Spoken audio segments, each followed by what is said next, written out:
వేదిక పైన ఉన్న గౌరవ జాతీయ అధ్యక్షులు చంద్రబాబు నాయుడు గారికి, గౌరవ ఆంధ్ర రాష్ట్ర అధ్యక్షులు పల్లా శ్రీనివాస్ గారికి, తెలంగాణ ఆంధ్ర అండమాన్ పార్టీ నాయకులకు కార్యకర్తలకు నా నమస్కారం. విశ్వవిఖ్యాత నట సార్వభౌమ స్వర్గీయ శ్రీ నందమూరి తారక రామారావు గారు పార్టీ పెట్టిన ముహూర్త బలం చాలా గట్టిది. తెలుగుదేశం పార్టీ అంటేనే తెలుగు జాతి ఆత్మగౌరవం. తెలుగుదేశం పార్టీ అంటేనే అన్నదాతకు అండ. తెలుగుదేశం పార్టీ అంటేనే పేదల కడుపు నిండా భోజనం పెట్టిన పార్టీ. తెలుగుదేశం పార్టీ అంటేనే కార్మిక కష్టాలు తీర్చేదానికి పుట్టిన పార్టీ. కులాలు, మత, ప్రాంత ఎజెండాతో అనేక పార్టీలు పుట్టినాయి. కానీ తెలుగు జాతి కోసం పుట్టిన ఏకైక పార్టీ మన పార్టీ తెలుగుదేశం పార్టీ. 43 ఏళ్ల ప్రయాణంలో ఎన్నో విజయాలు చూసాం.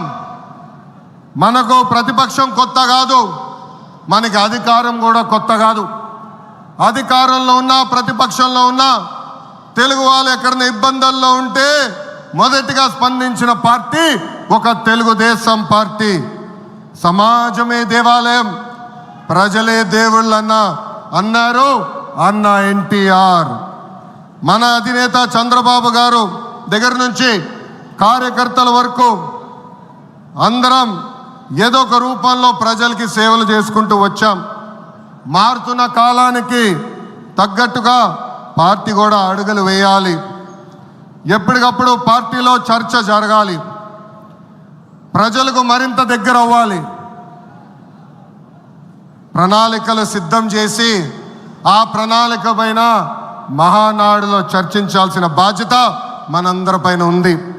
పార్టీ మరొక 40 ఏళ్ల పాటు నడిపించడానికి అవసరమైన కీలక నిర్ణయాలు మనం ఈ మహానాడు వేదికగా చర్చించాలి. తెలుగువారి ఆత్మగౌరవం పార్టీ మూల సిద్ధాంతం. దీంతో పాటు మారుతున్న ప్రజల అవసరాలు తగ్గట్టుగా పార్టీలో కీలకమైన విధానం తీసుకుని రావాల్సిన అవసరం చాలా చాలా ఉంది. కాలం మారుతున్నాయి, ప్రజల అవసరాలు మారుతున్నాయి, వాళ్ళ ఆలోచనల విధంగా మనం నడవాల్సిన అవసరం ఉంది. అన్న ఎన్టీఆర్ హయాంలో ఆత్మగౌరవం అనే నినాదంతో నియంతృత్వాన్ని మనందరం తరిమికొట్టాం.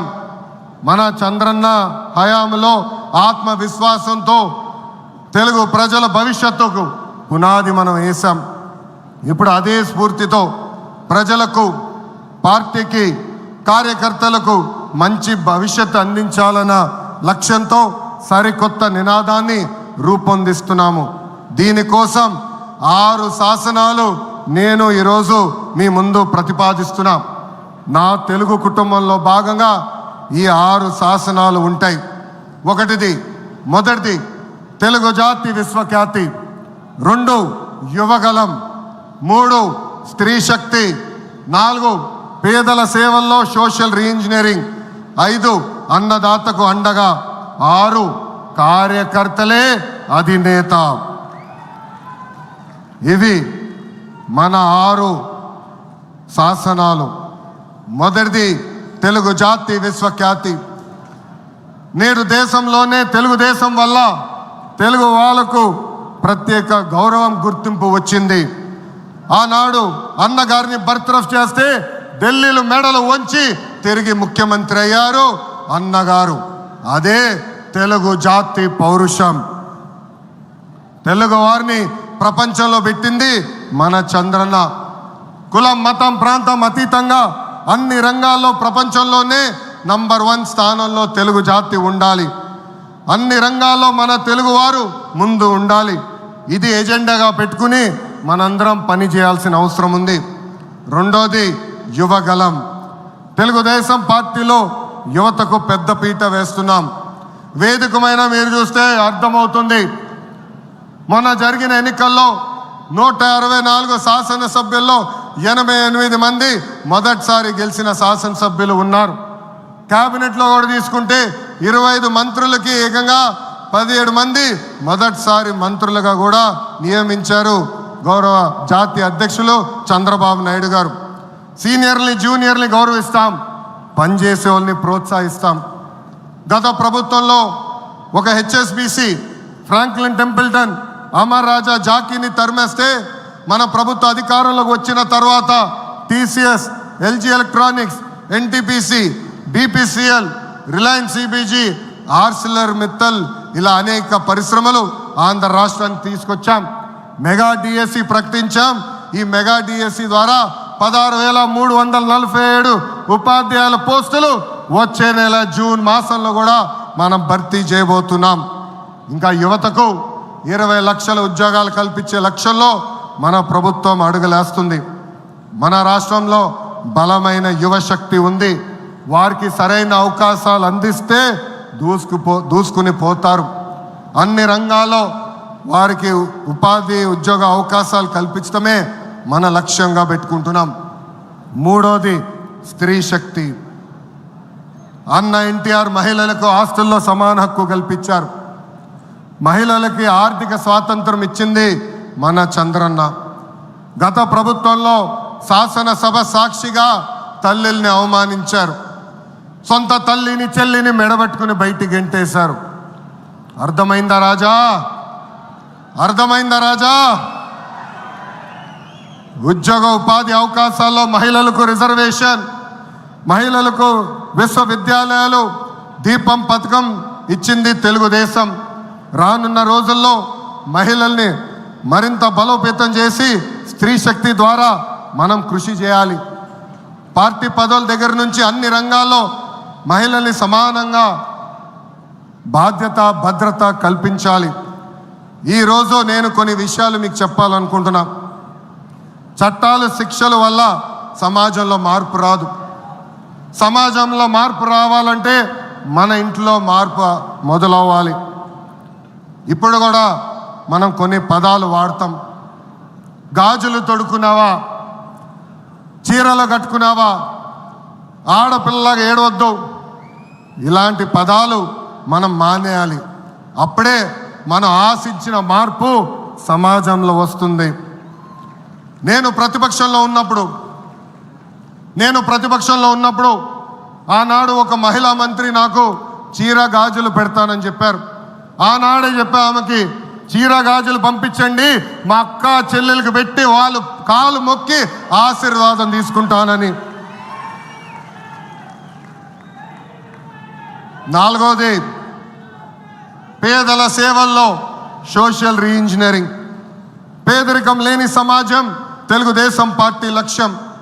2 రూపాయలకే కిలో బియ్యం, జంతా వస్త్రాలు, పక్కా ఇల్లు, పెన్షన్ ఇచ్చింది అన్న ఎన్టీఆర్. చాలని పెన్షన్ 5 రెట్లు పెంచారు. 200 రూపాయల నుంచి 1000 రూపాయలు చేశాం. ఒకే సంతకంలో 1000 రూపాయల పెన్షన్ని 2000 చేశాం. ఇప్పుడు ఏకంగా భారతదేశంలో ఏ రాష్ట్రంలో ఇవ్వని విధంగా 4000 రూపాయల పెన్షన్ మన చంద్రన్న అందిస్తున్నారు. ఇంతేకాదు డ్వాక్రా, దీపం, అన్న క్యాంటీన్ ఇచ్చింది మన చంద్రన్న.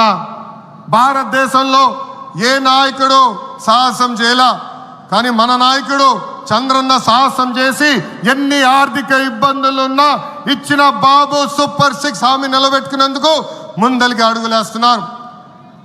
మన ప్రభుత్వ అధికారులకు వచ్చిన వెంటనే పెన్షన్ పెంచాం. మూసేసిన అన్న క్యాంటీన్లు తిరిగి ప్రారంభించాం. మెగా డిఎస్సి ఏర్పాటు చేశాం. వచ్చే నెలలో తల్లికి వందనం ఇస్తున్నాం. ఆగస్టు మాసంలో ఉచిత బస్ ప్రయాణం కూడా మన ప్రభుత్వం అందజేయబోతుంది. ఇప్పుడు ఏకంగా P4 కాన్సెప్ట్తో పేదరికం నుంచి కుటుంబాలు బయటికి తీసుకొచ్చేందుకు చేయూత అందిస్తున్నారు మన చంద్రన్న. తెలుగుదేశం పార్టీ ఆవిర్భావం తర్వాత బడుగు బలహీన వర్గాలకి ఆర్థిక రాజకీయ స్వాతంత్రం వచ్చింది. పార్టీకి పునాదిగా ఉన్న మన బీసీలకి ఏకంగా స్థానిక సంస్థల ఎన్నికల్లో 33% రిజర్వేషన్ అందించింది తెలుగుదేశం పార్టీ.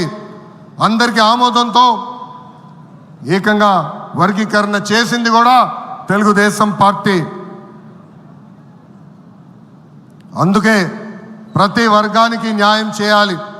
సోషల్ రీఇంజనీరింగ్ చేయాలనే లక్ష్యంగా మనందరం పెట్టుకోవాల్సిన అవసరం ఉంది. ప్రస్తుత పరిస్థితుల్లో అన్ని కులాలకు సామాజిక సమన్వయం కూడా అవసరం ఉంది. 5వది అన్నదాతకు అండగా. రైతులు లేకపోతే సమాజమే లేదు. ఈ సిద్ధాంతం బలంగా నమ్మే party Telugu Desam party.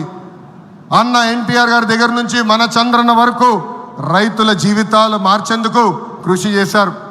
Drip irrigation దగ్గర నుంచి ఇరిగేషన్ ప్రాజెక్టుల వరకు, సబ్సిడీ హార్టికల్చర్ వరకు ప్రోత్సహించింది తెలుగుదేశం. ఈరోజు మనం ఆక్వా, పామాయిల్, కోకో రంగంలో మనం నంబర్ 1 ఉన్నాం. మామిడి, జీడి పంటల్లో 2వ స్థానంలో ఉన్నాం. దీనికి కారణం తెలుగుదేశం పార్టీ. అన్నదాతకు తెలుగుదేశం ఎప్పుడు అండగా ఉంటుంది. పొగాకు, కొక్కో, మిరప ధరలు పడిపోతే ఏకంగా గిట్టుబాటు ధర ప్రకటించిన నాయకుడు మన నాయకుడు చంద్రబాబు నాయుడు గారు. బంగారం లాంటి భూములు మన రాష్ట్రంలో ఉన్నాయి. వ్యవసాయం కరెక్ట్గా ప్రమోట్ చేస్తే బంగారం పండించే శక్తి మన రైతుల దగ్గర ఉంది. అందుకే అన్నదాతకు అండగా అనే విధానాన్ని మనం అమలు చేయాలి. 6వది నాకు మనసుకు దగ్గర ఉండేది, కార్యకర్తలే అధినేత. ఒక అంజిరెడ్డి తాత, ఒక మంజుల, ఒక తోట చంద్రయ్య నాకు స్ఫూర్తి. ఆనాడు పొంగనూరు నియోజకవర్గంలో అంజిరెడ్డి తాత స్థానిక సంస్థ ఎన్నికల్లో నామినేషన్ వేసేదానికి వెళ్తే ఆనాటి పాలకులు అడ్డం తిరిగారు. తొడగొట్టి మీసాలు మిలేసి రండి నేను నామినేషన్ వేసి చూపిస్తానని చెప్పారు మన అంజిరెడ్డి తాత. బూత్లో రిగ్గింగ్ జరుగుతుందని బూత్కి వెళ్ళి కూర్చుంది మంజుల. ఏకంగా మంజుల గారు ఉంటే బూత్ రిగ్గింగ్ జరగదని ఆమె పైన దాడి చేశారు. రక్తం గారుతున్నా భయపడలేదు. చివరి ఓటు పడే వరకు, ఈవీఎం బాక్స్కి తాళం వేసే వరకు ఆ బూత్లో నిలబడింది మన అక్క మంజుల. ఇంకా తోట చంద్రయ్య గారి గురించి ఎంత చెప్పినా తక్కువే. మనందరం చూసాం, నడివీధిలో ఆనాటి పాలకులు తరిమి తరిమి కొట్టారు. ఏకంగా డివైడర్ పెట్టి కత్తిని గొంతుకు పెట్టారు. ఒక్కసారి వాళ్ళ నాయకుడికి జై చెప్పమంటే జై తెలుగుదేశం, జై చంద్రబాబు నాయుడు అని చెప్పి ప్రాణాలు పోగొట్టుకున్నాడు తోట చంద్రయ్య. ఈరోజు నేను ఈ సభాముఖంగా గర్వంగా చెప్తున్నా, ఆంధ్ర రాష్ట్రంలో ఎప్పుడు జరిగిన విధంగా తోట చంద్రయ్య కొడుకు కూడా ఈరోజు మన ప్రభుత్వ ఉద్యోగం ఇచ్చింది. అందుకే తెలుగుదేశం పార్టీలో కార్యకర్తలే మన అధినేత. ఈరోజు మేమందరం ఈ వేదిక మీద నుంచున్నామంటే దానికి కారణం తెలుగుదేశం పార్టీ కార్యకర్త చెమట. ఆనాడు చంద్రబాబు గారు ఒక్క పిలిపిస్తే బాబు షూరిటీ భవిష్యత్ గ్యారంటీ చేశారు. నేను ఆనాడు నియోజకవర్గానికి వచ్చి మాట్లాడా, శంఖారావం చేయాలి, ప్రతి గడప తొక్కాలంటే మీరందరూ తొక్కారు. అందుకే కార్యకర్తలందరూ చెప్తున్నా, నాయకుల చుట్టూ తిరుగుతాం కాదు, ప్రజల చుట్టూ తిరగండి, మిమ్మల్ని ఎత్తుక్కుంటా వస్తుంది ఈ తెలుగుదేశం పార్టీ. కార్యకర్తలే తెలుగుదేశం పార్టీ బలగం. దేశంలో ఏ ప్రాంతీయ పార్టీకి లేని విధంగా 1 కోటి మంది సభ్యత్వం, 1 కోటి మంది కుటుంబ సభ్యులు ఒక తెలుగుదేశం పార్టీకే సొంతం. పార్టీ ఆవిర్భావం నుంచి కార్యకర్తలకు అండగా నిలబడింది తెలుగుదేశం పార్టీ. నేను అనేక సార్లు చెప్పా, 2004లో ఆనాటి కాంగ్రెస్ పాలకులు అనంతపూర్ జిల్లాలో ఒక్కొక్క కార్యకర్తను చంపేస్తున్నారు. అది చూసి చంద్రబాబు నాయుడు గారు వాళ్ళ పిల్లలు ఫ్యాక్షన్లోకి వెళ్ళకూడదని ఏకంగా గండిపేటలో ఎన్టీఆర్ మోడల్ స్కూల్ ఏర్పాటు చేశారు. నాతో కన్నా కార్యకర్తల పిల్లలతో ఎక్కువ సమయం ఆయన గడిపారు. ఆనాడే ఆయన అడిగాను, ఇది న్యాయమా, నాతో సమయం గడపాలి కదా అని. ఆయన ఒకటే అన్నారు, ఆ పిల్లలకి తల్లిదండ్రులు లేరు, ఫ్యాక్షన్ దాడిలో చంపేశారు, వాళ్ళ కళ్ళల ముందర చంపేశారు, వాళ్ళకు ఒక తండ్రిగా నేను నిలబడాలి, అది నా బాధ్యత అని చెప్పిన వ్యక్తి చంద్రబాబు నాయుడు గారు. యువగలం పాదయాత్రలను కలిసా, వాళ్ళ కష్టాలు నేరుగా నేను చూసా. చంద్రబాబు నాయుడు గారు చేసిన సేవ ఆ పిల్లలు ఈరోజు కూడా మర్చిపోవట్లేదు. కార్యకర్తలు కష్టం వస్తే మొదటిగా స్పందించిన పార్టీ తెలుగుదేశం పార్టీ. అలాంటి కార్యకర్తలకి అనేక సంక్షేమ కార్యక్రమాలు చేస్తున్నాం. 5 లక్షల